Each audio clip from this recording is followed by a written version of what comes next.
اعوذ باللہ من الشیطان الرجیم، بسم اللہ الرحمن الرحیم۔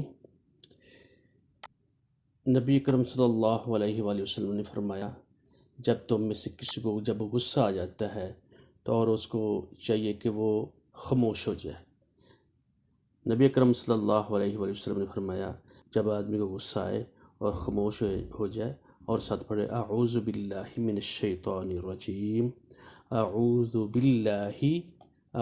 باللہ من الشیطان الرجیم، میں شیطان مردود سے اللہ کی پناہ میں آتا ہوں۔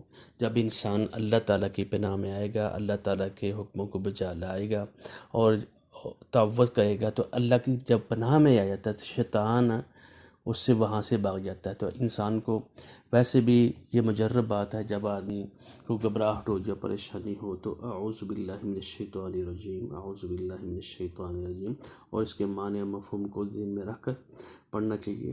اور نبی اکرم صلی اللہ علیہ وآلہ وسلم نے فرمایا، اور یہ صحیح بخاری میں ہے، تاکہ جب بھی ہمیں غصہ آئے، جب انسان کو غصہ آئے اور اس کو اللہ کی پناہ میں لینا چاہیے اور تعوذ پڑھنا چاہیے۔ بارک اللہ لی ولکم ولسائر المسلمین۔ السلام علیکم ورحمۃ اللہ۔